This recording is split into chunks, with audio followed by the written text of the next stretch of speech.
नमस्कार, न्यूज 18 मध्य प्रदेश छत्तीसगढ़ देख रहे हैं आप और मैं हूं आपके साथ अवंतिका श्रीवास्तव। साथ ही न्यूज रूम में से हमारे सहयोगी सुमित शर्मा आपके साथ लगातार जुड़े हुए हैं। खास खबरों को लेकर सीधे न्यूज रूम से आप तक जानकारी पहुंचाएंगे। बहरहाल हम शुरुआत करेंगे इस बुलेटिन की सबसे पहले इंदौर की खबर का जिक्र, जहां स्कूल में तिलक लगाकर एक छात्र पहुंचा तो शिक्षक ने थप्पड़ जड़ दिया। शिक्षक ने छात्र को तमाचा मारा है, ये भी कहा कि यहां माथे पर तिलक नहीं चलेगा, जाओ पहले मुंह धोकर आओ, उसके बाद स्कूल आना। तो छात्र जितने भी इस स्कूल में पढ़ते हैं ये आरोप अब कुल मिलाकर लगा रहे हैं कि तिलक लगाकर स्कूल आने पर मारपीट की जाती है। प्रिंसिपल बोले हैं कि तिलक मिटाकर स्कूल आओ, यहां धर्मवाद नहीं चलेगा। स्कूल के छात्रों का बयान भी सामने आया। हमसे बोला गया कि कल से टीका लगाकर मत आना वरना टीसी दे देंगे। श्री बाल विज्ञान शिशु विहार हायर सेकेंडरी स्कूल का यह पूरा मामला है। इंदौर में तिलक लगाकर स्कूल जैसे बच्चे पहुंचे, थप्पड़ जड़ दिया गया, बोला गया कि टीसी दे दी जाए। भैया हमको यहाँ स्कूल में टीका नहीं लगाने दे रही। इंदौर में श्री बाल विज्ञान स्कूल है, बोल रहे हैं कल से टीका मत लगा के जाना वरना टीसी पकड़ा देंगे। अब यहाँ पर आरएसएस वाले आएंगे, टीका नहीं लगाने दे रहे इस स्कूल में। तो आप देख रहे हैं बच्चों की तरफ से साफ तौर पर कहा गया है कि टीका लगाने से स्कूल वाले मना कर रहे हैं। प्रबंधन के अपने तर्क हो सकते हैं, हो सकता है कि स्कूल के डेकोरम के चलते ये सब कहा गया हो, लेकिन दूसरी तरफ ये भी बच्चों की तरफ से कहा जा रहा है कि जब भी टीका लगाकर पहुंचते हैं मारा जाता है, थप्पड़ भी जड़ा। प्रिंसिपल ने साफ तौर पर कह दिया कि धर्मवाद इस स्कूल में नहीं चल पाएगा और इसलिए कल से टीका लगाकर यहां पर ना पहुंचे। अभिभावकों की तरफ से लगातार ये कहा जाता है कि बच्चे पहले मंदिर जाते हैं उसके बाद स्कूल पहुंचते हैं। क्या स्कूल में टीका लगाकर बच्चे नहीं पहुंच सकते? क्यों इतनी आपत्ति? प्रबंधन पर भी सवाल। साथ ही साथ अगर स्कूल की गाइडलाइंस ऐसा कहती हैं तो ये एक अलग विषय हो सकता है। हालांकि कुल मिलाकर अब आप मान सकते हैं कि ये मामला भी अब लगातार तूल पकड़ेगा, क्योंकि पहले भी इस तरह के मामले अलग अलग जिलों के स्कूल से सामने आ चुके हैं, जहां धर्म विवाद बढ़ता हुआ देखा गया। स्कूल वर्सेस रिलीजन, पहले भी इस तरह के मामले बने, लेकिन कहीं ना कहीं स्पष्ट होना इस स्थिति का बहुत जरूरी। प्रबंधन की तरफ से क्या जवाब आता है इसका इंतजार है। सही अरुण हमारे साथ जुड़े हुए हैं। अरुण, क्या स्कूल की तरफ से भी कोई जवाब दिया गया इस घटना को लेकर?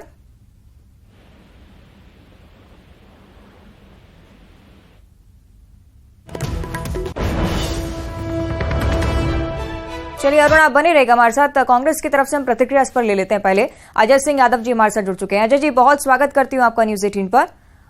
स्कूल में इंदौर में जैसे ही छात्र स्कूल पहुंचा टीका लगाकर, प्रिंसिपल ने थप्पड़ मारा, कहा कि यहां पर टीका लगाकर मत आओ नहीं तो टीसी दे देंगे। आपकी प्रतिक्रिया इस पर? देखिए, मध्य प्रदेश में जंगल राज जैसे हालात हैं। कानून नाम की कोई चीज नहीं है। चारों तरफ अराजक माहौल बना हुआ है। चाहे पहले सीधी का घटनाक्रम रहा हो, फिर इंदौर में हुआ, डबरा में हुआ, चाहे साथ में अब ये जो दमोह का घटनाक्रम हुआ था स्कूल का, अब उसके बाद ये वाला घटनाक्रम। ये भारतीय जनता पार्टी सरकार की असफलता है। ना कानून व्यवस्था का पालन हो रहा है, ना स्कूलों में कोई गाइडलाइन का पालन करवाया जा रहा है, जबकि स्कूल पूरी तरह मध्य प्रदेश सरकार की मान्यता के तहत काम कर रहे हैं और इस तरह का बर्ताव किसी भी स्कूल में बर्दाश्त नहीं किया जा सकता है। ये धार्मिक भावनाओं को आहत करने वाला बर्ताव है। लेकिन क्योंकि भाजपा सरकार केवल भ्रष्टाचार में लिप्त है, उन्हें किसी तरह की कानून व्यवस्था, बच्चों के भविष्य, बच्चों के साथ होने वाले घटनाक्रम से कोई लेना देना नहीं है, इसलिए इस तरह के घटनाक्रम लगातार बढ़ते जा रहे हैं। ये भाजपा सरकार की असफलता का एक नमूना है। अजय जी, आपको क्या लगता है इस केस में क्या होना चाहिए? क्योंकि अक्सर जब इस तरह के मामले सामने आते हैं, स्कूल प्रबंधन की तरफ से गाइडलाइंस का हवाला दिया जाता है, डेकोरम का हवाला दिया जा सकता है। ये भी कहा जाता है कि धर्म विवाद जैसी कोई स्थिति स्कूल में ना हो, इसलिए हम ऐसा कहते हैं। क्या होना चाहिए आपके अकॉर्डिंग? देखिए, इन मामलों में सरकार को स्पष्ट नीति बनाना चाहिए और नीति का स्पष्ट पालन करने की बाध्यता तमाम शिक्षण संस्थानों के ऊपर होना चाहिए। लेकिन सरकार इन मामलों में नीति नहीं बनाती है, नियम नहीं बनाती है। जब प्रतिवर्ष मान्यता के लिए स्कूल आते हैं तो वहाँ फिजिकल चेकिंग नहीं होती है कि स्कूलों में किस तरह से काम चल रहे हैं, क्या गतिविधियां चल रही हैं। ये उसी के परिणाम है। सरकार केवल मान्यता के नाम पर भ्रष्टाचार करती है, पैसा लेती है और किसी भी तरह से स्कूल चलाएं, बच्चों के साथ कोई भी दुर्व्यवहार करें, उन्हें कोई फर्क नहीं पड़ता। इससे ज्यादा खराब हालात तो शासकीय स्कूलों में भी है। मध्य प्रदेश में पूरी तरह जंगल राज के हालात हैं। और पहले भी अजय सिंह जी पहले भी इस तरह के मामले सामने आ चुके हैं और बहुत आम होता है बच्चों का तिलक लगाकर स्कूल पहुंचना। क्या आप समझते हैं कि जानबूझकर इस तरह के मामलों को तूल दिया जाता है? देखिए, मैंने आपसे पहले ही कहा कि कानून नाम की चीज नहीं है तो ये चीजें दिखाई देती हैं। अगर कानून व्यवस्था का पालन हो रहा होता तो इस तरह के घटनाक्रम नहीं आते, लेकिन प्रत्येक घटनाक्रम के बाद अगला घटनाक्रम फिर से आ जाता है। उससे स्पष्ट पता चलता है कि सरकार कानून व्यवस्था का पालन ना करवा के केवल भ्रष्टाचार नीति में लगी हुई है। इसलिए लगातार इस तरह के हालात और पूरे देश दुनिया में मध्य प्रदेश का नाम बदनाम किया जा रहा है इस तरह के हालात की वजह से। ठीक है, जवाब हम ले लेते हैं। बीजेपी की तरफ से नेहा बग्गा जी जुड़ चुके हैं। नेहा जी, बहुत स्वागत है आपका न्यूज 18 पर। पहले आपकी प्रतिक्रिया, उसके बाद जवाब दीजिएगा। कानून व्यवस्था पर सवाल पूछ रहे हैं जय जी। देखिए, बहुत स्पष्ट है कि जिसने भी कृत्य किया है जांच तो उस पर होगी ही, जांच के साथ कार्रवाई भी होगी और जो बच्चे के साथ व्यवहार किया है उस पर सजा भी दिलवाई जाएगी। पर सबसे बड़ा प्रश्न ये है कि जिस तरीके से कांग्रेस पार्टी के बंटा भाग से दिग्विजय सिंह जी व्यवस्था फैलाने का काम कर रहे हैं, झूठ फैलाने का काम कर रहे हैं, एक प्रश्न ये भी उठता है कि कहीं कांग्रेस ही तो नहीं है इन सबके पीछे, क्योंकि कांग्रेस कोल के एजेंडा चलाने में, उसमें भूमिका निभाने में, उसको रोकने में बहुत एक्सपर्ट है। तो ये कहीं षड्यंत्र कांग्रेस की तरफ से तो नहीं जगह जगह पर हो रहे हैं, ये भी देखने का विषय है। पर हाँ, जो भी दोषी है, जिसने बच्चे के साथ इस प्रकार की कृत्य किया, दुर्व्यवहार किया है, इसकी जांच भी होगी, उस पर कार्रवाई भी होगी, तो सलाखों के पीछे भेजा। अजय सिंह जी ये कह रहे थे नेहा जी कि चेकिंग नहीं की जाती है स्कूलों की, इस वजह से ऐसे मामले सामने आते हैं। ये नहीं देखा जाता है कि स्कूल आखिर किस गाइडलाइन के साथ काम कर रहे हैं। देखिए, कांग्रेस पार्टी ने इसका खेद जताया क्या? नहीं जताया। पर कांग्रेस पार्टी वहाँ पर जहाँ दमोह में हिंदू बच्चियों को कास्ट बनाकर बैठाया जा रहा था जबरन, उस पर कांग्रेस पार्टी ने खूब हल्ला मचाया था और गंदा जमनी तहजीब का हवाला दे रहे थे। यहाँ पर कांग्रेस के नीचे ये नहीं निकल रहा कि बच्चे के साथ गलत हुआ है। तो स्पष्ट दिखाता है कि ध्रुवीकरण के एजेंडे को लेकर चलने वाली कांग्रेस, समाज के बंटवारे वाली कांग्रेस, एजेंडे वाली कांग्रेस मांग करती है कि कार्रवाई की जाए स्पष्ट तौर पर। ठीक है, एक तरफ वार और दूसरी तरफ पलटवार में कहा जा रहा है कि कार्रवाई करनी चाहिए। आप दोनों ही खास मेहमान हमारे साथ जुड़े रहेगा। हमारे सहयोगी जितेंद्र हमारे साथ जुड़ रहे हैं एक बार फिर से। जितेंद्र, हम ये मामला देख रहे हैं, एक बार फिर से मध्य प्रदेश से इसी तरह की घटना का सामने आना जिसमें धर्म वर्सेस स्कूल्स कहीं ना कहीं सामने आते हैं। एक बार फिर से एक बच्चे को थप्पड़ मारा गया, ये बताया गया कि तिलक पहनकर टीका लगाकर नहीं पहुंचना है। जितेंद्र, बिल्कुल, अगर बात करें तो ये धार रोड स्थित जो है बाल विज्ञान स्कूल का पूरा मामला है, जहां पर जब छात्र मंदिर से जाने के बाद स्कूल पहुंचे तो वहां पर जो है शिक्षिका ने उन्हें तमाचा जड़ दिया। हालांकि ये रोज की प्रथा नहीं है, अगर कभी कभार बच्चों के घर में पूजा या फिर वो मंदिर से जाते हैं तो उन्हें इस तरह से प्रताड़ित नहीं किया जाना चाहिए। हालांकि इस पूरे मामले में देखते हैं कि जो शिक्षा मंत्री उनका क्या बयान आता है, क्या वो स्कूल प्रबंधन पर कोई कार्रवाई कर पाते हैं, क्योंकि अगर इसे कोई बच्चे नियमित कर पाते हैं और किसी की भावनाओं को ठेस पहुंचती है तो वो एक बात अलग है अगर उसकी कोई शिकायत करता है। मगर शिक्षिका ने जिस तरह से कानून खुद हाथ में ले लिया, बच्चों के साथ मारपीट की है, अब देखने वाली बात है क्या शिक्षिका पर क्या कार्रवाई हो पाती है। ठीक है, आप बने रहेगा हमारे साथ जितेंद्र। अजय सिंह जी, यही बात जो कि आप लगातार दोहरा भी रहे हैं कि कानून व्यवस्था अभी भी जिस पर संशय, लेकिन क्या स्कूल के पास एक ऐसा हक होता है जिसके जरिए बच्चों से मारपीट की जाती है, उसके बाद ही बताया जाता है कि ऐसा नहीं करना चाहिए? अजय सिंह जी, शायद आवाज हमारी नहीं पहुंच रही है। नेहा जी, लगातार इसी को लेकर अजय सिंह जी सवाल पूछ रहे थे, आगे क्या करेगी सरकार? क्या गाइडलाइंस चेक की जाएंगी? क्या ये देखा जाएगा कि स्कूल प्रबंधन किस गाइडलाइंस के अकॉर्डिंग यहां पर काम करते हैं?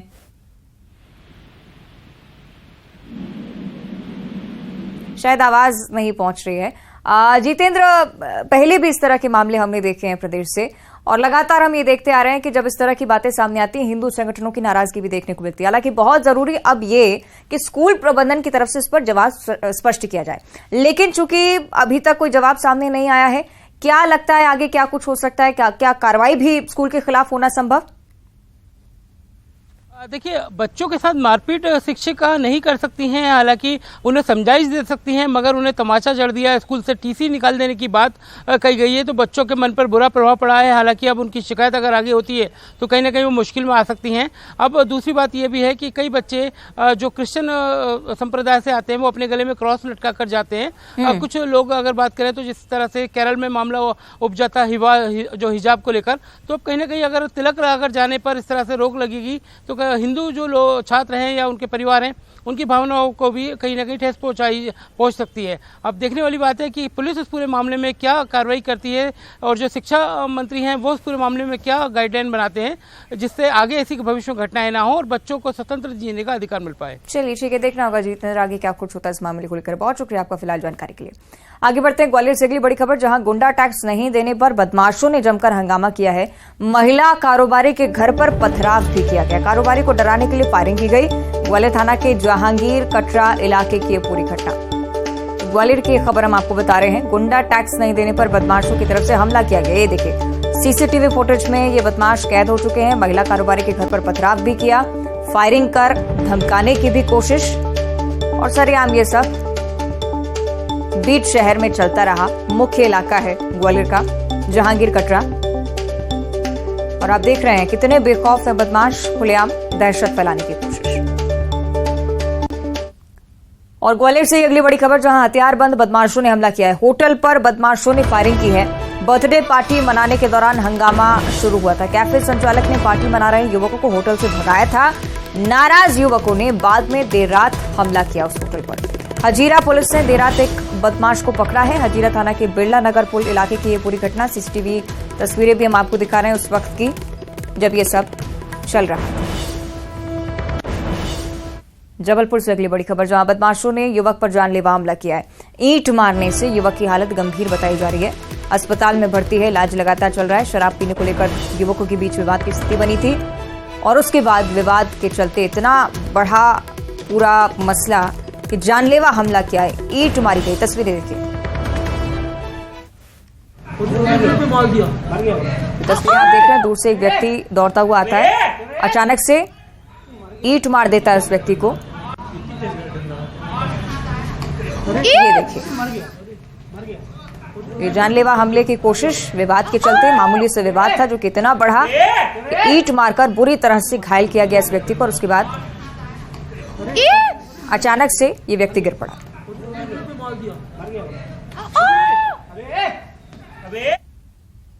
सागर से अगली बड़ी खबर, जहां निर्वस्त्र कर युवक की मार पिटाई हुई है, यानी कि बुरी तरह से बेरहमी से उसे पीटा गया है। चोरी के आरोप में युवक की पिटाई की गई है। 3 लोगों ने घर में बंद कर युवक को बुरी तरह से मारा है। मोती नगर थाने में एफआईआर दर्ज हो चुकी है। पिटाई करने वाले युवकों की तलाश भी फिलहाल जारी है।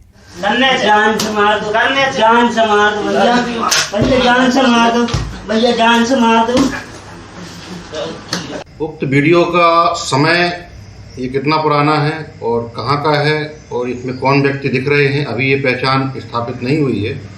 उक्त वीडियो की गंभीरता और संवेदनशीलता को दृष्टिगत रखते हुए थाना मोती नगर में एफआईआर पंजीबद्ध की जा रही है, क्योंकि सोशल मीडिया में ये आया है कि ये किसी व्यावसायिक प्रतिष्ठान जो मोती नगर क्षेत्र में है वहाँ का बताया जा रहा है, इसलिए मोती नगर थाने में इसमें एफआईआर पंजीबद्ध की जा रही है। कुछ ग्रुपों पर इसे किसी थाना कैंपस का होना दुष्प्रचारित किया जा रहा है, जो कि पूरी तरह असत्य निराधार है। उक्त वीडियो में दिख रहे लोगों की पहचान, जो आरोपी दिख रहे हैं उनकी पहचान कराई जाने की कार्रवाई की जा रही है और उनकी गिरफ्तारी कराई जाए। चलिए अब बात करेंगे भिंड की, जहां पर 2 पक्षों में जमकर मारपीट हुई है। बताया जा रहा है कि रुपये के लेन देन को लेकर 2 पक्ष आपस में भिड़ गए, एक दूसरे पर दोनों ने हमला कर दिया। रुपये के लेन देन को लेकर जमकर मारपीट हुई।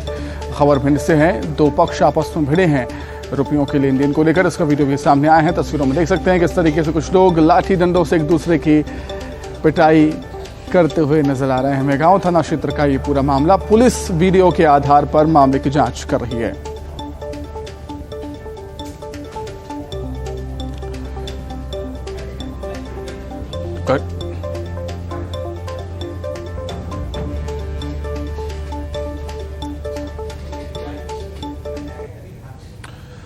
भोपाल से बड़ी खबर है, जहां जयस नेता हीरा लाल अलावा का एक बड़ा बयान सामने आया है। आपको बता दें कि मध्य प्रदेश में इस साल आखिर में विधानसभा चुनाव होने हैं और जयस नेता हीरा लाल अलावा का बड़ा बयान सामने आया है। आदिवासियों पर बढ़ रहा है अत्याचार, हीरा लाल अलावा ऐसा कहते हैं। सीधी और इंदौर की घटना पर जयस का गुस्सा फूटा। राष्ट्रपति और राज्यपाल से हस्तक्षेप की मांग हीरा लाल अलावा ने की है, जो कि जयस नेता हैं। सुनिए क्या कुछ कहा। परसों के दिन इंदौर शहर में 2 आदिवासी युवाओं को बेरहमी से प्लास्टिक के पाइप से बेदर्दी के साथ, बेरहमी के साथ मारा गया और आए दिन लगातार आदिवासियों पर, आदिवासी बेटियों पर बर्बरता बढ़ती जा रही। कहीं न कहीं शिवराज सिंह चौहान सरकार के आदिवासियों को सुरक्षा और संरक्षण देने में ये कहीं न कहीं बहुत बड़ा नाकामी है। साथ ही केंद्रीय मंत्री स्मृति ईरानी वत्सल भारत कार्यक्रम में शामिल होने के लिए राजधानी भोपाल पहुंची। बाल संरक्षण, बाल सुरक्षा, बाल कल्याण के प्रति केंद्रित इस कार्यक्रम में स्मृति ईरानी ने कहा कि मोदी सरकार के कानून में बदलाव से एडॉप्शन आसान हुआ है, एडॉप्शन करना आसान हुआ है। 1,45,000 बच्चों को परिवार से मिलाया गया।